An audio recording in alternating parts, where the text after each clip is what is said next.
ఒప్పుకుంటాం, నిజం అనేది నిలకడగా తేలుతుంది, నిజం నిటారుగా నిలబడుతుంది, 100% సత్యమే జయిస్తుంది, ధర్మం జయిస్తుంది.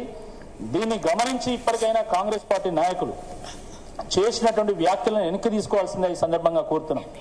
అనేక మంది కాంగ్రెస్ పార్టీ నాయకులు కూడా ఈరోజు మాట్లాడుతూ ఉన్నారు, ఇది కేవలం కక్షపూరితమైనటువంటిదే. ఆ రోజు తెలంగాణ బీడు పడితే దాన్ని పచ్చగా చేసినటువంటి ఘనత కేసీఆర్ గారిదే. కేవలం కక్షపూరితమైనటువంటి ప్రేరేపితమైనటువంటి రాజకీయాలను ఈరోజు కాంగ్రెస్ ప్రభుత్వం చేస్తా ఉన్నది. ఇది మంచిది కాదు, తెలంగాణకు మంచిది కాదు, తెలంగాణ రైతులకు మంచిది కాదు, తెలంగాణ రైతుల కడుపు కొట్టడం మంచిది కాదని చెప్పి ఇదే కాంగ్రెస్ పార్టీ నాయకులు మాట్లాడుతూ ఉన్నారు. కాబట్టి ఈ సందర్భంగా నేను కాంగ్రెస్ పార్టీ నాయకులందరినీ కోరుతున్నా, అది ఎమ్మెల్యేలు కావచ్చు, మంత్రులు కావచ్చు, లేదా వాళ్ళ పార్టీ నాయకులు కావచ్చు, ఒక్కసారి మీరు కాళేశ్వరం విజిట్ చేయండి. ఒక్క రిపోర్టు బయటకు రాగానే కొన్ని ఛానళ్లు, కొన్ని పత్రికలు కూడా పుంకాలుగా ఈరోజు కాళేశ్వరం మీద దుష్ప్రచారం చేస్తున్నాయి. వాళ్ళకు కూడా నేను విజ్ఞప్తి చేస్తున్నా, ఒక్కసారి మీరు కాళేశ్వరం విజిట్ చేయండి. కట్టినటువంటి బరాజులను, సెటప్ చేసినటువంటి పంప్ హౌస్లను, నిర్మాణం చేసినటువంటి రిజర్వాయర్లను, కాలువలను, డిస్ట్రిబ్యూటరీ కెనాల్స్ను ఒక్కసారి విజిట్ చేయండి. 3-4 రోజులు పోతుంది కావచ్చు, కానీ వాస్తవం మీకు బోధపడుతుంది.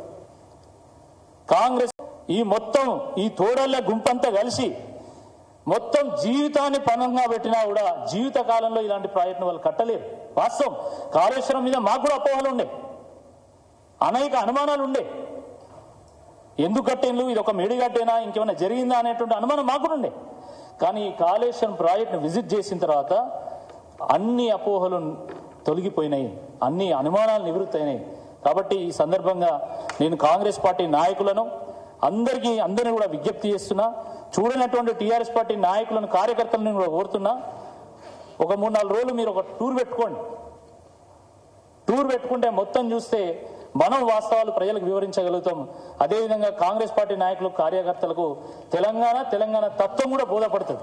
దేనికోసం కొట్టాడండి కేసీఆర్ గారు, ఆ తెలంగాణ తీసుకొచ్చి ఏ రకంగా ఈ పంట పొలాలను పచ్చబడేసిండో కూడా వాళ్ళ తత్వం బోధపడుతుంది. మేము కేవలం ఈ ప్రాజెక్టులే చూడలే, ఈ ప్రాజెక్టుల కింద ఉన్నటువంటి పంట పొలాల్లో పనిచేస్తున్నట్టు రైతులను కలిసినాం. మేము అక్కడ స్థానికులతో చర్చ చేసినాం.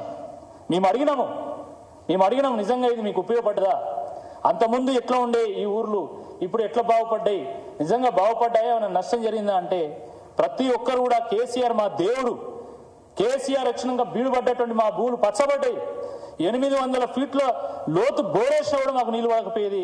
కానీ ఈరోజు బోర్లు పడుతున్నాయి, కాలువల నుంచి నీళ్ళు వస్తున్నాయి, వాగులలో నీళ్ళు వస్తున్నాయి, మంచిగా అద్భుతంగా 2 పంటలు తీస్తాం మేము అని చెప్పి రైతులు మాట్లాడడం జరిగింది. ఈ వీడియోలో కూడా ఉన్నాయి, చాలా మంది రైతులతో మేము మాట్లాడింది కూడా ఉన్నది.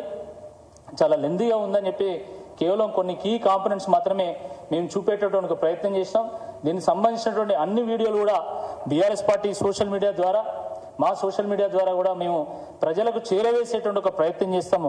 కాబట్టి కాంగ్రెస్ పార్టీ నాయకులు ఇకనైనా మానుకోవాలా. ఈరోజు కోర్టులు ఏం చెప్తున్నాయో కూడా గమనించాలా. ఈరోజు కోర్టు ఇచ్చినటువంటి రూలింగ్ ఏదైతుందో, విచారణ జరిగేంత వరకు చర్యలు చేపట్టేటువంటి రూలింగు, ఇది మా బీఆర్ఎస్ వాదనను సమర్థించేటువంటి ఒక రూలింగ్గా ఈరోజు చూడాలి. ఎందుకంటే మేమేం చెప్తున్నాము, ఆ ఘోష్ కమిషన్ రిపోర్ట్ అంతా ట్రాష్ రిపోర్టు, దాంట్లో వాస్తవాలు లేవు. కాంగ్రెస్ పార్టీ ఇచ్చినటువంటి రిపోర్టును వాళ్ళు రాసిచ్చిపోయిందని చెప్పి మేము వాదించినాము. కాబట్టి దీని ఆధారంగా తీసుకున్నటువంటి చర్యలు చెల్లవని చెప్పి మేము వాదించినాము. దాన్ని ఈరోజు కోర్టు సమర్థించి మరి ఈరోజు వ్యాఖ్య చేసింది. కాబట్టి ఇప్పటికైనా కాంగ్రెస్ పార్టీ నాయకులు 2 చెంపలు వేసుకుంటే వాళ్ళ పాపం తొలగిపోతుందని చెప్పి ఈ సందర్భంగా నేను కోరుతున్నా. ఏమైనా ప్రశ్నలు ఉంటే అడగవచ్చు. Thank you.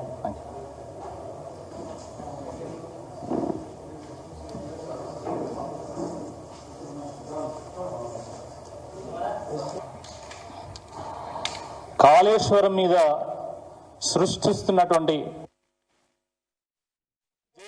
ధర్మం చేస్తుంది. దీన్ని గమనించి ఇప్పటికైనా కాంగ్రెస్ పార్టీ నాయకులు చేసినటువంటి వ్యాఖ్యలను వెనక్కి తీసుకోవాల్సిందే ఈ సందర్భంగా కోరుతున్నాం. అనేక మంది కాంగ్రెస్ పార్టీ నాయకులు కూడా ఈరోజు మాట్లాడుతూ ఉన్నారు, ఇది కేవలం కక్షపూరితమైనటువంటిదే. ఆ రోజు తెలంగాణ బీడు పడితే దాన్ని పచ్చగా చేసినటువంటి ఘనత కేసీఆర్ గారిదే. కేవలం